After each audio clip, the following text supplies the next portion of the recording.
Oke, selamat siang. Selamat berjumpa kembali pada mata kuliah belajar dan pembelajaran. Setelah sebelumnya sudah saya beri perkenalan. Nah, sekarang kita akan masuk kepada materi inti, tapi terlebih dahulu saya akan mengulang beberapa kembali tentang hal-hal yang perlu dikaji kembali di dalam belajar dan pembelajaran ini. Jadi di dalam mata kuliah belajar dan pembelajaran ini, saya kira semuanya sudah mendapat buku yang saya gunakan itu adalah judulnya Teori-Teori Pembelajaran. Nanti membahas antara beberapa teori yang memang masuk di dalam kajian-kajian sosiologi dan psikologi. Tapi semuanya saya gunakan dalam sudut pandang sosiologi karena saya kira secara lebih efektif kalau kita menggunakan sudut pandang sosiologi untuk memberikan sebuah pembelajaran, apalagi di dalam pelajaran sosiologi sendiri. Saya mohon dinyalakan semua kameranya agar saya bisa melihat mukanya siapa saja yang masuk di dalam. Nah, terlebih dulu saya mau share screen bukunya. Silakan juga buka bukunya di depan Anda sendiri yang sudah digunakan. Saya share screen dulu agar lebih jelas.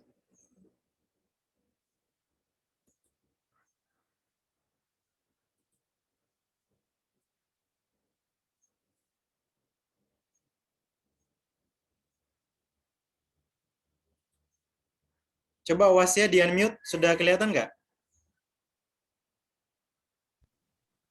Sudah?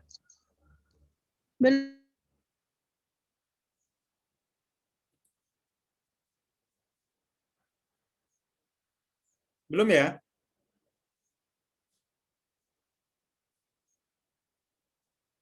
Coba Indra Untu di unmute, sudah kelihatan nggak di layarnya?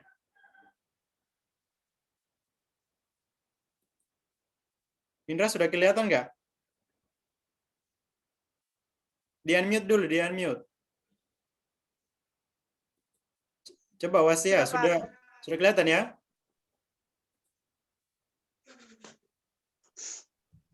Sudah, Pak. Ya, oke. Oke, jadi kita sekarang akan membahas kembali.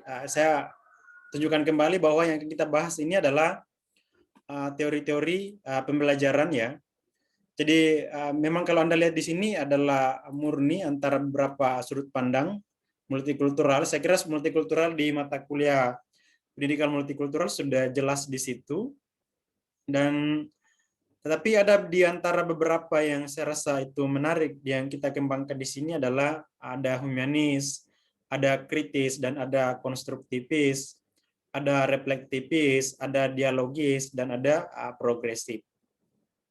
Nah, di antara beberapa teori inilah yang kemudian akan kita bahas di mata kuliah belajar dan pembelajaran. Dan saya harap teman-teman mahasiswa semua bisa membaca terlebih dahulu sebelum kita mengikuti perkuliahan. Jadi sengaja saya buat buku ini untuk khusus pada perkuliahan ini, agar memudahkan semuanya untuk mengikuti perkuliahan. Oke, jadi saya kira saya tidak perlu terlalu dalam menjelaskan di pendidikan multikultural, karena saya rasa itu sudah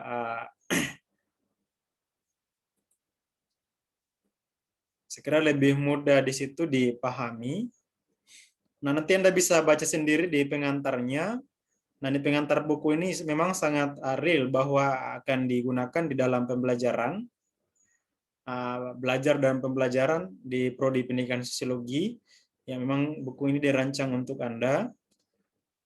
Anda saya kira sudah sampaikan sebelumnya bahwa sekarang kita akan membahas tentang pendidikan multikultural.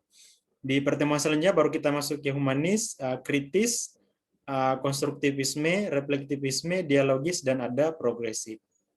Nah, sebenarnya ada beberapa yang baru di sini di dalam buku ini karena pada umumnya hanya orang menggunakan teori konstruktivis dan teori humanis, ada kritis di dalam pembelajaran. Tapi di sini saya mengembangkan dan memasukkan di sini ada multikultural, ada reflektivisme, ada dialogis, dan ada progresif. Nah, mengenai masalah humanis, beberapa tokoh-tokoh humanis saya gunakan sudut pandangnya, dan ada reflektivisme, ada dialogis, dan ada progresif. Dialogis sendiri saya kira sangat menarik, saya gunakan dari Paul Perret, dan progresif, dan ada reflektivisme. Saya kira juga John Dewey yang saya libatkan di sini untuk mengangkat beberapa pemahaman atau teori-teori yang ditawarkan oleh John Dewey di dalam pembelajaran. Anda bisa baca sendiri nanti masalah pendahuluan. Saya rasa saya tidak masuk terlebih dalam di situ karena Anda bisa membacanya sendiri. Nah, untuk pertemuan hari ini kita membahas dulu tentang teori pembelajaran multikultural. Nah, teori pembelajaran multikultural sebenarnya sama dengan pendidikan multikultural ya. Hanya saja di dalam pendidikan multikultural itu lebih akan terfokus pada sebuah kurikulum.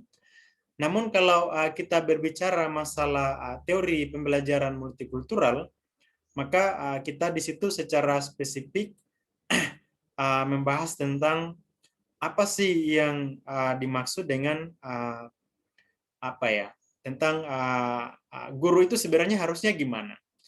Nah, teori pembelajaran itu berbeda dengan metode atau strategi pembelajaran. Jadi teori-teori pembelajaran itu lebih tepatnya sama dengan sebuah pendekatan. Jadi itu melibatkan secara langsung oleh guru di dalam sebuah pembelajaran dan menggunakan teori itu sebagai sudut pandang dalam melakukan sebuah pembelajaran. Oke, saya tanya dulu, Waisya, suara saya jelas nggak? Silakan di-unmute. Jelas, Pak. Saya kira putus-putus ya. Kalau suara saya menghilang, silakan di raise hand ya, baru saya tanya. Siapa tahu ada gangguan jaringan. Oke, jadi saya ulangi kembali bahwa ketika nanti Anda ditanya, apa sih bedanya metode pembelajaran dengan teori pembelajaran? Jadi kalau metode pembelajaran itu digunakan sebagai cara atau ada langkah-langkah di dalam pembelajaran, misalnya ada metode pembelajaran CTL atau dan lain-lainnya, inquiry dan lain-lainnya, itu biasanya digunakan di dalam PTK. Namun teori-teori pembelajaran multikultural atau teori-teori pembelajaran itu sendiri sebenarnya tidak bisa disamakan dengan metode pembelajaran atau strategi. Tetapi itu lebih tepat sebagai sebuah pendekatan yang digunakan oleh guru. Jadi pada dasarnya itu teori pembelajaran itu lebih lekat pada yang namanya kurikulum atau hidden kurikulum ya, kurikulum tersembunyi. Kalau seumpama metode pembelajaran atau strategi pembelajaran itu kita kenal di dalam kurikulum pembelajaran yang misalnya yang ditawarkan oleh pemerintah atau yang umum digunakan oleh guru. Tetapi kalau teori-teori pembelajaran itu lebih dikenal sebagai hidden curriculum. Hidden curriculum itu artinya bahwa sesuatu yang tidak masuk di dalam bagian kurikulum yang misalnya yang terselubung ya. Misalnya ada melalui struktur. Nah, kalau hidden curriculum itu adalah yang melekat yang dimiliki oleh guru. Jadi itu ada kemampuan individu yang dimiliki oleh guru ya. Nah, teori pembelajaran multikultural itu bisa digunakan atau bisa dilekatkan oleh guru sendiri sebagai sebuah bekal keilmuan atau kemampuan atau skill, bisa juga sebagai sebuah pengetahuan yang dimiliki oleh guru dalam melakukan sebuah pembelajaran. Nah, Anda bisa lihat di sini, kita lihat dari segi pengertian teori pembelajaran multikultural. Nah, teori pembelajaran multikultural merupakan proses pembelajaran yang mengakui keberagaman budaya, agama, ras, dan etnis. Saya kira sudah saya jelaskan di dalam pendidikan multikultural bahwa nantinya teori pembelajaran multikultural ini akan melekat atau menjadi bagian di dalam skill atau pengetahuan Anda atau kemampuan Anda di dalam mengajar. Jadi tidak menjadi sebuah secara struktur, tetapi menjadi sebuah kemampuan secara individu yang dimiliki oleh Anda sendiri. Sehingga teori pembelajaran multikultural juga ini juga didefinisikan sebagai proses pembelajaran yang lebih menekankan pada kesadaran tentang keanekaragaman budaya atau merespon. Nah, kalau multikultural nanti ini Anda dijadikan sebagai sebuah kesadaran individu, atau lebih tepatnya Anda jadikan sebagai sebuah ideologi pembelajaran yang Anda gunakan untuk mengajar siswa ya. Nah, teori pembelajaran multikultural juga dapat mengembangkan gagasan baru melalui revolusi pembelajaran dengan cara melakukan perubahan teori, metode, strategi pembelajaran atau konvensional, dan kritis, dan nanti akan lebih mengarah kepada sudut pandang yang lebih demokratis. Nah, dulu saya masih kuliah itu diajarkan sama dosen saya namanya Prof. Zamroni bahwa multikulturalisme itu sejalan dengan pendidikan demokrasi ya. Jadi ada penyuaraan hak-hak antara yang perbedaan atau yang minoritas atau siapa yang dianggap berbeda di dalam suatu kelas, maka memiliki hak yang sama di dalam suatu pembelajaran. Saya tidak akan terlalu masuk ke situ karena saya sudah jelaskan di mata kuliah pendidikan multikultural agar saya tidak mengulang-ulang lagi. Kan di teori pendidikan multikultural kita coba untuk lebih percepat saja karena ada beberapa kesamaan sebenarnya yang sudah saya uraikan.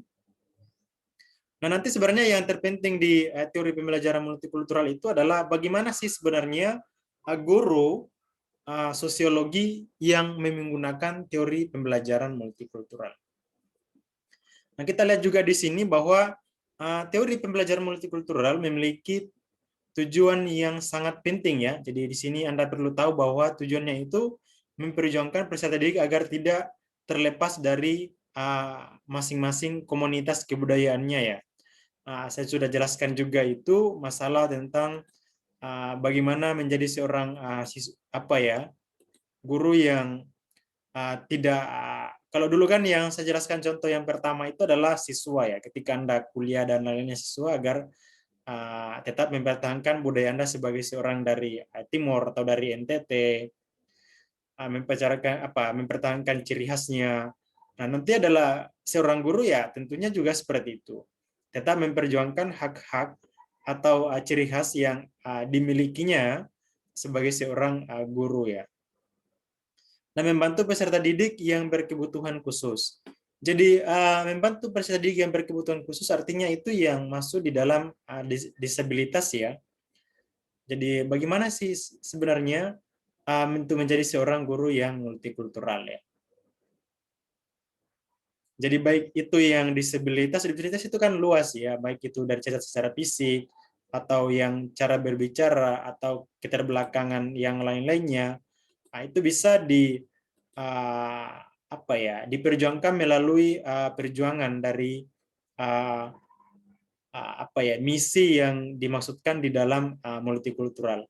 Nah, siapa yang bisa melakukan itu adalah guru-guru yang memiliki atau sudah menanamkan ideologi multikultural di dalam pandangannya ya, atau cara mengajarnya sudah memegang teguh yang namanya teori multikultural. Nah, di sini membantu peserta didik agar dapat diakui dan diterima di dalam institusi pendidikan atau meskipun berbeda ras, budaya, bahasa, dan agama. Saya kira sudah clear juga saya jelaskan di pendidikan multikultural tentang ini.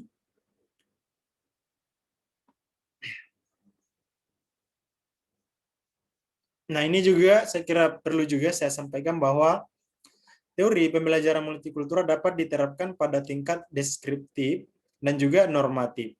Nah, di dalam kelas sebagai pembelajaran juga yang memungkinkan adanya isu-isu ketidaksetaraan seperti metode, strategi pembelajaran dan peserta didik yang multikultural. Nah, sebenarnya di sini yang sangat ditekankan bahwa nanti ketika Anda mengajar juga itu bagaimana sih sebenarnya menerapkan teori pendidikan multikultural atau bagaimana menanamkan teori pendidikan multikultural itu di dalam diri Anda. Pertama adalah melihat bagaimana sebenarnya keunikan siswa yang dihadapi. Jadi Anda tidak begitu saja menerapkan sebuah metode pembelajaran atau strategi pembelajaran tanpa memahami seperti apa siswa yang Anda hadapi. Jadi perlu sebuah sudut pandang yang multikultural ya. Nah, jadi guru-guru yang multikultural itu ya tentu kaya akan berbagai metode untuk memberikan sebuah penyelesaian masalah-masalah yang dihadapi oleh siswa di dalam pembelajaran. Ini yang dimaksudkan di situ. Nah, kemudian di sini teori pembelajaran multikultural dengan pendekatan progresif juga memegang teguh tentang pendidikan progresif. Tapi nanti secara spesifik juga pendidikan progresif itu akan kita kaji lebih dalam. Di sini digunakan guru dalam melakukan revolusi pembelajaran di dalam kelas yang secara holistik menyelesaikan dan memberikan solusi pada keterbatasan, kegagalan, dan praktik-praktik diskriminasi dalam proses pembelajaran. Nah, jadi multikultural itu sebenarnya pada dasarnya dia apa ya, secara holistik ya. Holistik itu artinya secara keseluruhan ya. Dia mencakup secara keseluruhan di dalam pembelajaran yang memang ya sangat penting dimiliki oleh guru dalam menjalankan misi-misi atau visi yang memang dianjurkan di dalam pendidikan multikultural dengan melalui beberapa teori-teori yang akan merangkul berbagai keterbatasan, ada kegagalan, dan ada praktek-praktek diskriminasi di dalam pembelajaran. Sering ditemui di dalam sebuah pembelajaran adanya praktek-praktek diskriminasi, ya tentu pendidikan multikultural ya salah satu cara untuk memberikan solusi terhadap hal itu. Nah, saya akan langsung masuk kepada poin selanjutnya. Tapi sebelum kita masuk ke situ, saya kira ada juga yang penting di sini yang saya perlu sampaikan bahwa berdasarkan paradigma yang telah dipaparkan, misalnya dalam tujuan teori pembelajaran multikultural adalah ada paradigmanya di sini ya, yaitu menghilangkan kondisi ketertindasan pada peserta didik minoritas di dalam kelas. Saya sudah sampaikan tadi bahwa di dalam teori atau di dalam teori pembelajaran multikultural itu sangat memegang teguh yang namanya menghilangkan kondisi ketertindasan pada peserta didik yang dianggap berbeda. Misalnya mereka yang disabilitas atau mereka yang minoritas atau memiliki hak-hak suara yang kurang diakui di dalam sebuah lembaga atau dalam sebuah kelas, maka teori pendidikan multikultural itulah yang kemudian dapat menyuarakan hak-hak mereka. Nah, ini yang bisa dilakukan oleh guru tentunya dengan berdasarkan pada prinsip-prinsip multikultural. Kemudian mengembangkan entitas diri peserta didik dan guru pada latar belakangnya. Jadi seorang guru multikultural itu adalah tujuannya adalah mengembalikan siswa pada esensinya. Jadi bukan menghadirkan kembali wacana atau budaya-budaya baru yang kemudian mencoba untuk mengkaper atau menutupi budaya yang dimiliki oleh siswa. Jadi bagaimana sih sebenarnya guru itu? Guru sosiologi yang memiliki paradigma multikultural itu adalah mereka selalu memperjuangkan hak-hak atau berusaha menghadirkan esensi-esensi yang dimiliki oleh siswa, bukan menutupi budaya atau esensi yang dimiliki oleh siswa. Kemudian memberikan kebebasan kepada setiap peserta didik untuk beradaptasi terhadap lingkungan yang baru. Jadi boleh saja beradaptasi terhadap lingkungan yang baru, tetapi bukan berarti menghilangkan budaya asli yang dimiliki oleh siswa. Ini salah satu yang dipegang teguh di dalam pembelajaran multikultural. Ini tadi penjelasan dari tiga tadi, ada tiga di sini.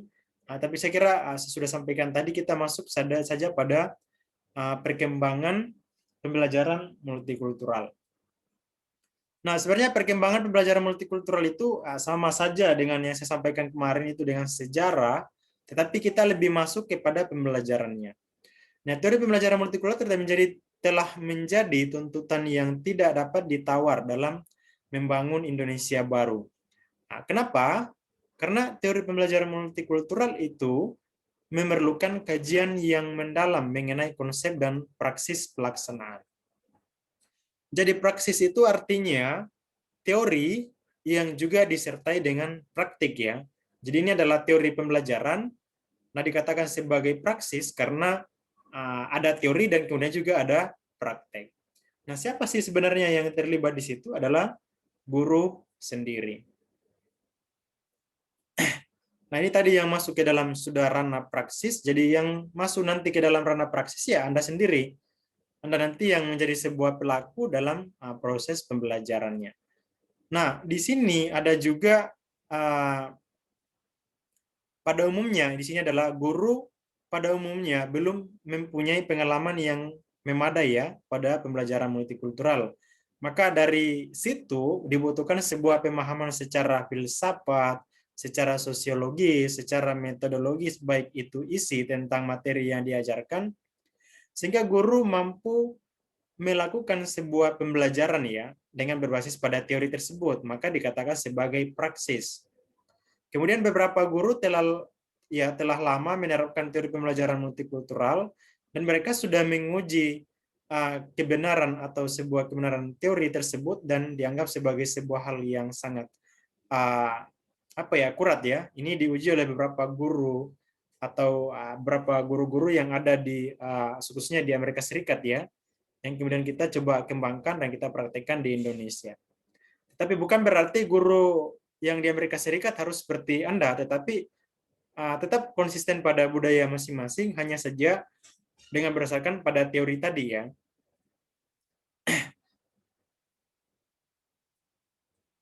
Nah, ini tadi yang dimaksudkan bahwa berbagai kebudayaan sudah berbaur di Indonesia karena budaya asing yang sangat mudah ditonton melalui berbagai media sosial seperti televisi dan internet. Nah, inilah salah satu pentingnya kemudian nanti akan mengembangkan budaya tersebut. Nah, kita coba langsung saja pada poinnya di sini. Misalnya di Amerika Serikat terdapat 4 fase perkembangannya yang dimaksud ya. Ada namanya pembelajaran bersifat segregasi, yaitu memberikan hak berbeda antara peserta didik kulit putih dan hitam, terutama pada kualitas pembelajaran. Jadi nanti ada namanya pembelajaran bersifat segregasi, yaitu pemberian hak-hak terhadap siswa, ini yang digunakan di Amerika Serikat, nanti Anda bisa praktekkan juga tentang itu. Kemudian ada juga namanya pembelajaran menuntut konsep salad bowl. Nah, apa itu? Yaitu setiap peserta didik berdiri sendiri, mereka hidup bersama sepanjang tidak mengganggu yang lain. Jadi siswanya itu atau dalam proses pembelajaran itu siswa tetap eksis bersama-sama di dalam sebuah kelas dengan berdasarkan pada esensinya masing-masing dan tidak melunturkan itu. Nah, itulah dikatakan sebagai teori salad bowl. Kemudian yang ketiga namanya teori melting pot. Apa itu melting pot? Setiap peserta didik menyadari adanya perbedaan budaya di antara mereka dan berusaha saling menerima untuk hidup bersama-sama. Nah, melting pot itu salah satunya adalah seperti di UMK ya. Ada banyak beberapa agama yang masuk di dalam, kemudian ada budaya, bahasa, suku. Nah, itu bisa bersama-sama dan saling menerima antara satu dengan yang lainnya dan hidup bersama rukun dan damai. Nah, itulah yang dikatakan sebagai melting pot, di mana tempat suatu suatu lokasi ada banyak perbedaan yang didatangi ada banyak dari daerah yang datang, ada bahasa, kemudian hidup bersama-sama di situ, makanya dikatakan melting pot. Kemudian yang keempat itu adalah teori pembelajaran multikultural melahirkan yang namanya pedagogical baru ya, tentang praktis pembelajaran yang memberikan penghargaan dan kesempatan yang sama pada peserta didik tanpa melihat perbedaan. Ini salah satu yang memang di dalam multikultural yang memang mengedepankan pada namanya pedagogical baru ya. Jadi bisa saja melahirkan sebuah pedagogikal baru atau pembelajaran dengan berdasarkan pada budaya yang dihadapi itu. Nah, inilah yang kemudian melahirkan di Indonesia tentang teori pembelajaran multikultural yang relatif baru, dan ini berbeda dengan pada dasarnya di Amerika Serikat ya. Nah, tetapi secara teoritis kita bisa melakukan secara sama, tetapi dalam menghadapi paradigmanya itu atau melihat secara kondisi secara kebudayaan itu bisa dihadapi secara berbeda. Mereka sudut pandang yang berbeda. Nah, itu tadi secara perkembangannya. Nah, ini yang sangat penting yang saya maksudkan tadi adalah menjadi guru yang multikultural.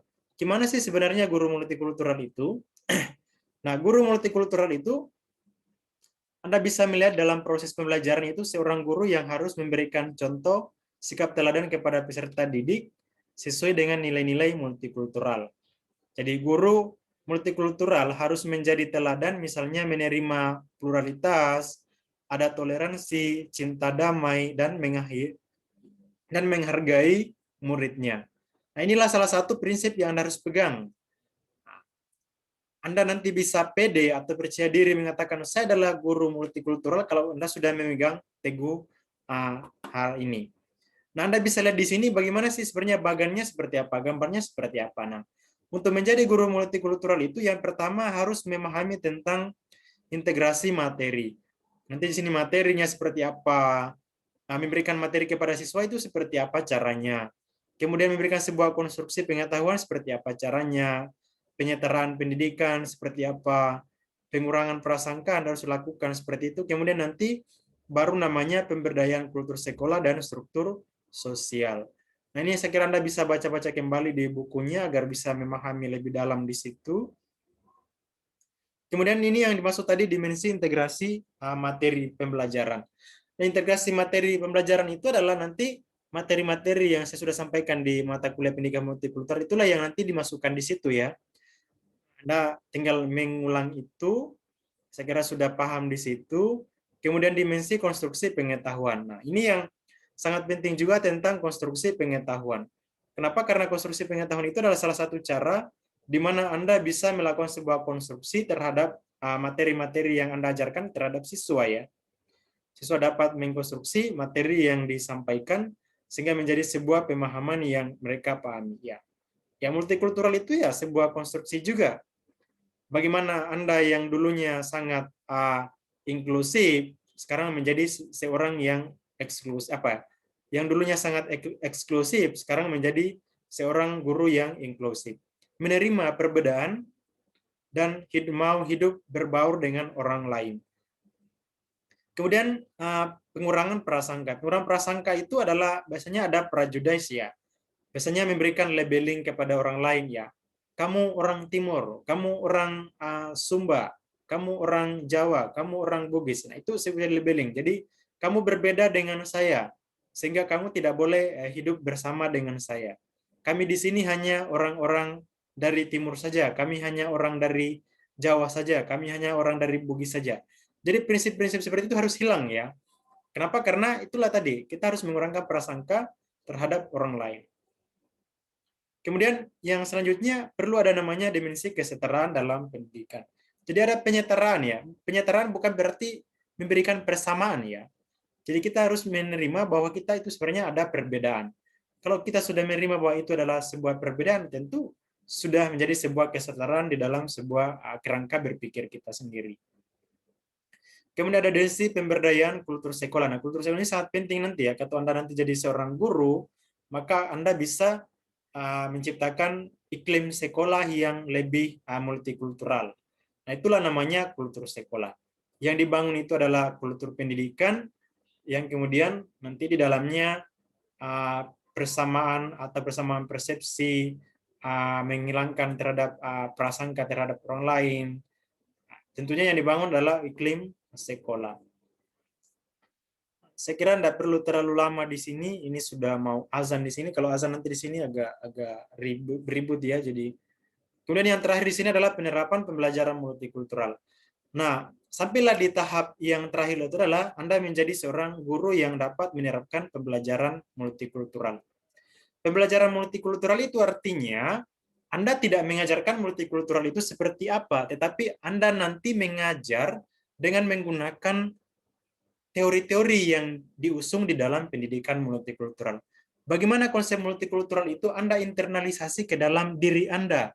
Bagaimana Anda mengkonstruksi teori multikultural itu sehingga nanti bisa menjadi sebuah bahan yang cara ya atau langkah-langkah di dalam Anda mengajar nantinya ya. Itulah namanya Jadi puncak di dalam untuk menjadi seorang guru multikultural itu adalah harus dapat mengkonstruksi atau menginternalisasi teori-teori multikultural dan dijadikan sebagai sebuah ideologi atau dasar ketika Anda nanti menjadi seorang guru. Nah, bagaimana itu? Anda bisa baca tadi di buku tadi, Anda bisa tahu di situ langkah-langkahnya gimana caranya, maka Anda bisa menerapkan itu nanti ya. Oke, saya kira itu penjelasan saya agak singkat saja karena waktu yang mepet juga ada tidak lama lagi juga azan, nanti agak terganggu. Silakan yang mau bertanya, saya persilakan, sudah bisa unmute semuanya. Kalau ada yang perlu ditanyakan, silakan.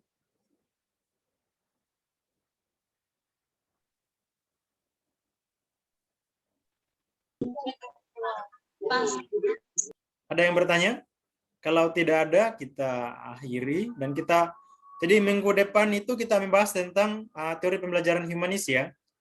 Saya kira di multikultural itu kalian sudah agak tuntas juga karena menerima pendidikan multikultural. Jadi nanti yang agak lama kita bahas itu di pembelajaran humanis ya. Teori pembelajaran ini seperti apa. Tapi jika ada yang ingin bertanya, silakan ditanyakan.